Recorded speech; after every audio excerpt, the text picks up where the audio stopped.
Hello, Internet! It has definitely been a while, so apologies for not uploading too much. I have had lots of things going on. I've had this London tournament to try and prepare for, on top of all of this real life stuff that's going on as well. So I won't bore you the details, but London didn't go too well for me. I did finish 5-4, so woo, that's positive. but I don't know. In this video, we're just going to look over the last game, so you'll get to see the team that I was using. I'm going to show you the team in Showdown as well, so if you really wanted to, you could use it yourself.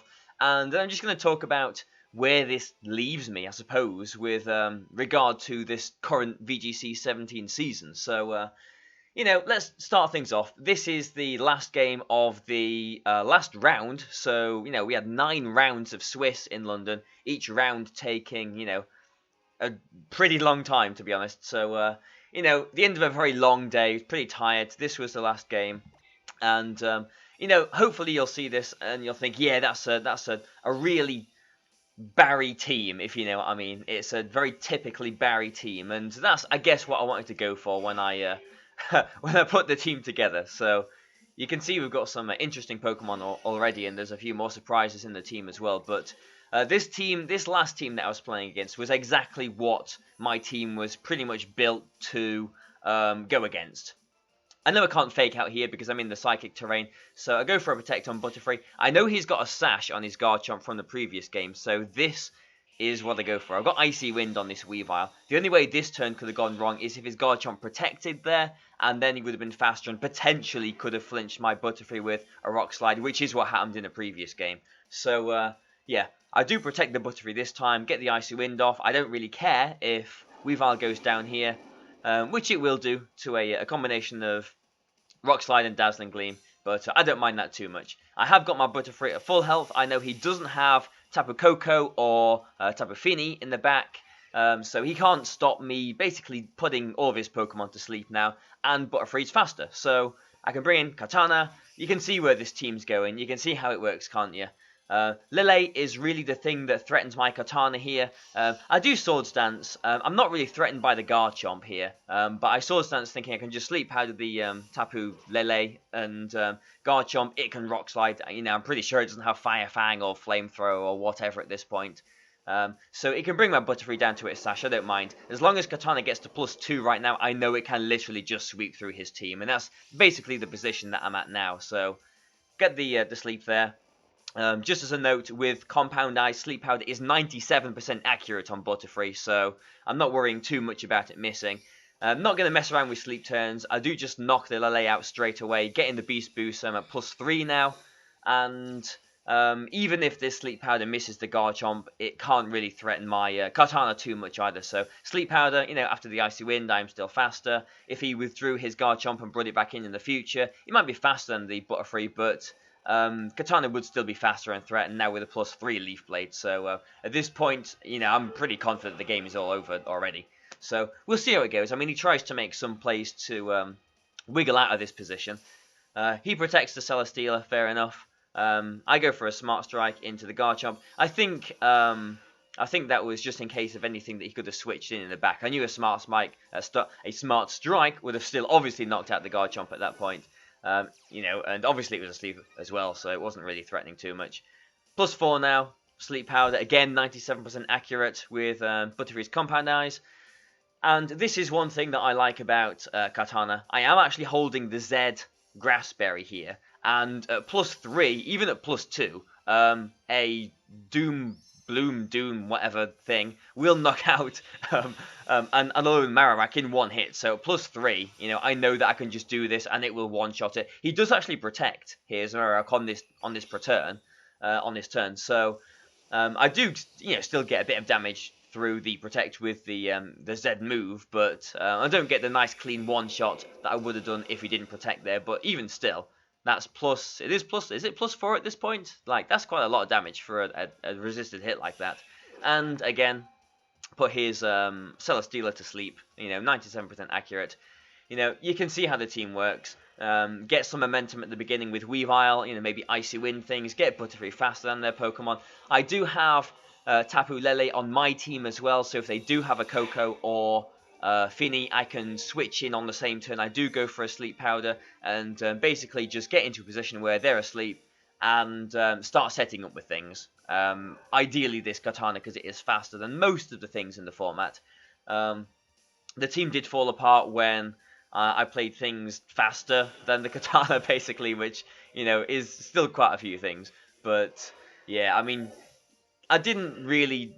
I mean, okay, I did play with this team quite a bit on Showdown. I did a few games. I laddered reasonably well with it, but I don't know. I don't feel like this team was, you know, particularly solid by any means. But this Celesteela actually does have flamethrower, which is quite interesting. So he does manage to knock out the katana there. That must have been why he was protecting with his Marowak the turn that I bloomed into it, doomed into it, whatever that's called. I'll learn that name eventually.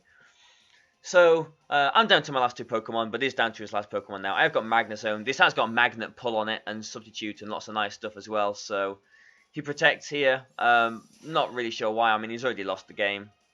And try and Sleep Powder, and I Substitute, and that's really the game over. So, he just forfeits. So, you know, a very brief look about how this team works, and my opponent's team in this game was exactly what I was trying to be playing against. So, you know, this is the team working as it should, I suppose. But let's have a look at it on Showdown. Here is my team. And you can see some strange items already. So we've got Weavile with an Assault Vest. Doesn't really need any moves that aren't attacking moves. So I've got Throat Chop, Ice Punch. Don't like missing with Icicle Crash, if it can even learn that now. Icy Wind, which is key in this, and Fake Out.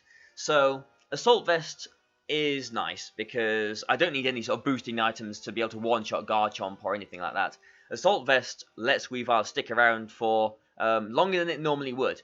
It can take, I'm pretty sure with the Assault Vest and these EVs, it can take a modest Tapu Lele Moonblast, I think. I think that's what it was for. If I was going to change this team, if I was going to go with it in the future, I would probably make the Weavile even bulkier. I would probably make it survive maybe 2 Life Orb Dazzling Gleams from Tapu Koko. I think that would be the sort of benchmark that I'd be going for.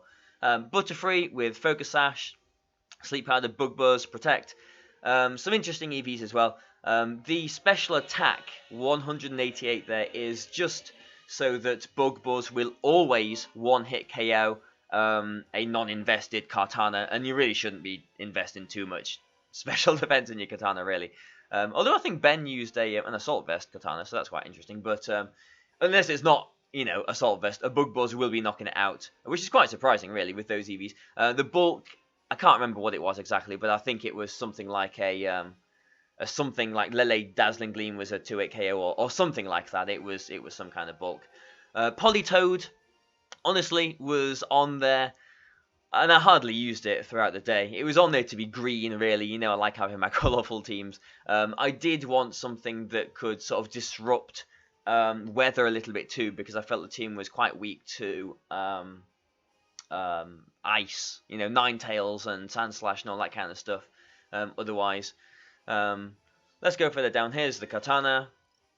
So I've got the Grass Z crystal thing on it. Protect Sword Stance. I did feel that like some people use the fighting attack, Secret Sword or Sacred Sword, whichever one it is, and maybe even Night Slash on their Katana as well as their 4th move. But I felt that if you do get the opportunity to Sword Stance, like a +2 Leaf Blade will one-shot, you know, some resisted, you know, Pokemon basically. Especially the Bloom Doom will one-shot, you know, Alola Marowak like that. It will potentially one-shot like a non-invested Metagross. It will, you know, do a lot of damage to even pretty bulky resisted things. So I thought Sword Stance was pretty. I mean, obviously for the style of team as well, it fit, it worked, and just in general, especially with the Z crystal, works very nicely.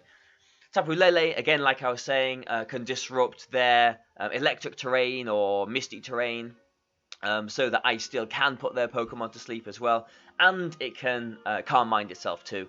So, you know, a +1 in Psychic terrain, Psychic will one-shot lots of things. You know, it will one-shot Alola Marowak, you know, with ease. It will do a lot of damage to things. Citrus Berry was on there just so, instead of leftovers, because I wanted things like Garchomp's Earthquake to be a 3-hit KO, so I wasn't knocked out with 2 of them, and that's what the EVs are there for, basically. I don't think that's a 100% survival of 2 Earthquakes, but I think it's like a 94% survival with Citrus Berry, or something like that. It's good enough, I guess. And the Magnezone is on there to help, I guess, against Celesteela and stuff like that too. Originally, I had a Xurkitree on there with Substitute and Hidden Power Ground for all of the obvious Marowak switches. And I don't know, I can't remember. Oh, it was, to help with the Ninetales matchup. Again, I wanted a bulkier Steel Pokemon that won't just go down to 1 Blizzard like Katana will. Substitute was on there. I think it was either Substitute or Hidden Power Ground, I guess, but I felt like Magnezone, I did use it quite often, and I needed some way to take advantage of Sleep Turns with the Magnezone as well, so it doesn't learn Nasty Plot or anything like that, so I felt Substitute with Leftovers was a nice enough substitute for that as well, so if you know what I mean. So I could just sort of set up, and as well, if I'm playing against another Celesteela, potentially trapped in, because I've got Magnet Pull and not Sturdy on this, I can substitute on them before they Leech Seed me as well, because I did go max speed. I did kind of guess that Celesteela aren't really going to go like Timid or Jolly max speed sort of thing, so I was kind of confident that this Magnezone would outspeed them and I'd be able to substitute and or Thunderbolt them first, whatever I wanted to do. So as you can see, it's quite an interesting team. I didn't want to go in with a really boring sort of stally kind of team. I mean, I did obviously want to win, so maybe I should have, but at the same time, I wanted to build something a bit interesting, something a bit different, and something somewhat memorable, something that I could do some fun with videos with afterwards, I guess. I mean, I didn't really see myself winning the tournament. I mean, the team really did lose to. It had a few matchups that it just lost to, like, fair and square like that. But I thought, maybe I'd get some championship points for the event, but I don't know. Unfortunately, it didn't work out like that. So I got no championship points. My 4 losses, by the way, so I went 5-4 in the tournament. My 4 losses, one of them was to a Moody Smeargle that got lucky against me, and that was the only really annoying loss of the day, I guess. The other 3 losses were 2 of them were Golduck in Rain, which you can kind of see this team doesn't really have anything for. I can't stop the Rain in any way. They can, as long as they position themselves with Rain and Golduck, at some point in the game, they can really just get the advantage over me. Katana hasn't got the Focus Sash, so it'll just go down to an Ice Beam or a Hydro Pump or whatever, and that's pretty bad. And the other one I lost to was Alolan Sandslash in Hail. So you can see this team loses to sort of weather and speedy weather, that sort of stuff. So obviously there are some holes in this team, and if I was going to go ahead with this team in the future, then I'd want to try and patch that up somehow as well. So that's that, and it was definitely an interesting tournament, interesting to play on these new games. Unfortunately, didn't get a very good result, and unfortunately, I'm not really sure how I'm going to go forward this season, because let's have a little look. Here are the championship points. So we had the regional in Liverpool already, using the old 16 format rules. I didn't go to that. I couldn't go to that tournament.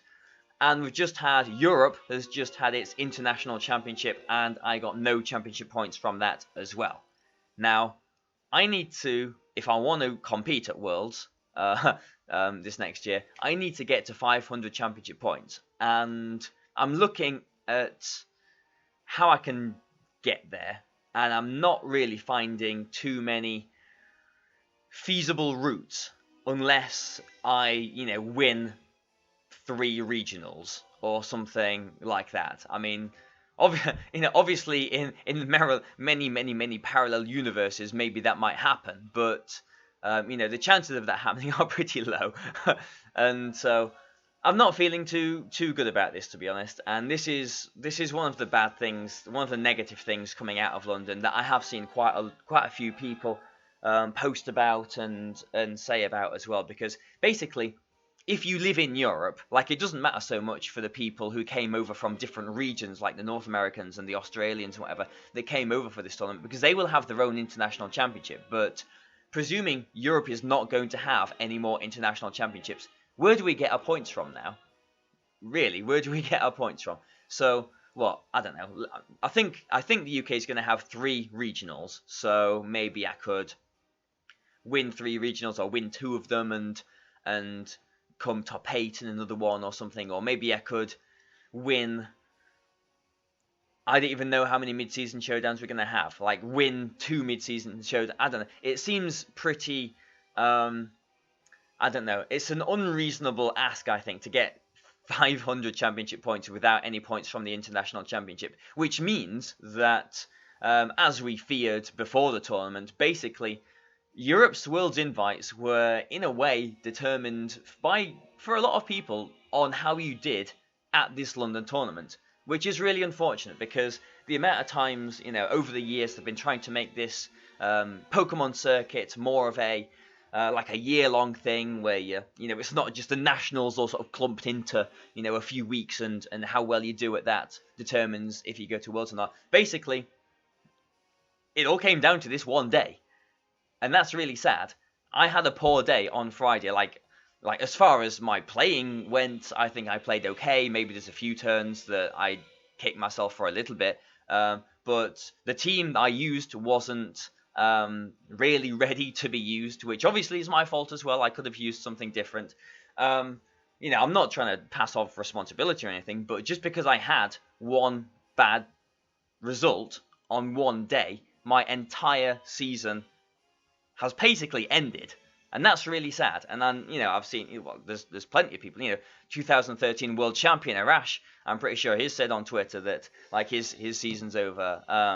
Hibiki, another YouTuber, I'm pretty sure I've seen him say that his season's over now as well. And it's like, what a depressive state of affairs, how they've basically put together this season, how the championship points have been structured like this, so that if you did well, then, fantastic. But if you didn't get many championship points from this event, then your circuit is over. And that's just really sad.